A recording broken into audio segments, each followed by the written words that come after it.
नमस्कार. सर्व महिलांना मातृत्व दिनाच्या खूप खूप खूप साऱ्या शुभेच्छा. मी दीपा मडकी, बाय प्रोफेशन मेकअप आर्टिस्ट आणि एक सलून ओनर दीपाज मेकओव्हरची. गेली 17 वर्षाचा हा प्रवास खरंच खरंच खूप सुंदर होता आहे.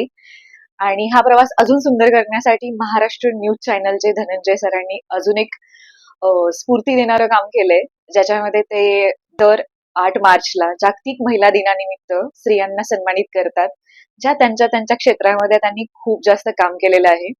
त्याचपैकी हा एक नवीन त्यांचा प्रोजेक्ट आहे, महाराष्ट्र न्यूज चॅनलचा धनंजय सरांकडून आलेला. मातृत्व दिनानिमित्त प्रत्येक स्त्री मधल्या त्या मातेला त्यांनी नमन केलेलं आहे आणि ते नमन खरंच व्याख्यानासारखं आहे.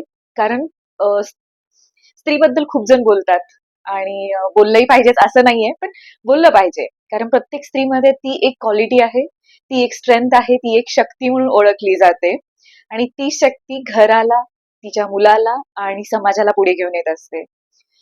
आणि स्त्रीला सपोर्ट करणं हे तिच्या परिवाराचं, समाजाचं एक कर्तव्य आहे. तिच्यातल्या त्या क्वालिटीज ओळखणं, तेच काम आज महाराष्ट्र न्यूज चॅनलचे धनंजय सरही करत आहेत. त्यांना पुढच्या वाटचालीसाठी खूप खूप शुभेच्छा. आणि माझा एकच या मातृत्व दिनानिमित्त एक सुंदर मेसेज असेल, तर आपण जे काही मुलांना संस्कार करतो, तर आपल्याला असं वाटतं की त्यांना संस्कार करणं म्हणजे काहीतरी शिकवत राहणं.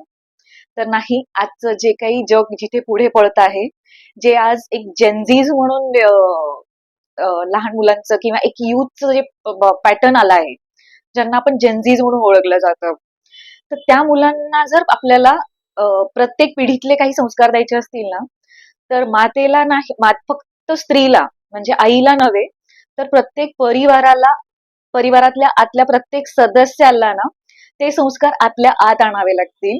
म्हणजे जसा मोबाईल स्क्रोलिंग, तर पॅरेंट्सही स्क्रोल सतत करतात, तर मुलं कशी थांबवतील? तर मला एकच छोटासा संदेश द्यायचा आहे सगळ्यांना, की जमलं तर आपल्यामध्ये त्या क्वालिटी निर्माण करा, जेणेकरून आपल्याला बघून मुलं शिकतील. कारण मुलं नाही, संस्कार वेगळी नाही, फक्त मुलं बघून अनुकरण करतात आणि ते संस्कार घडतात.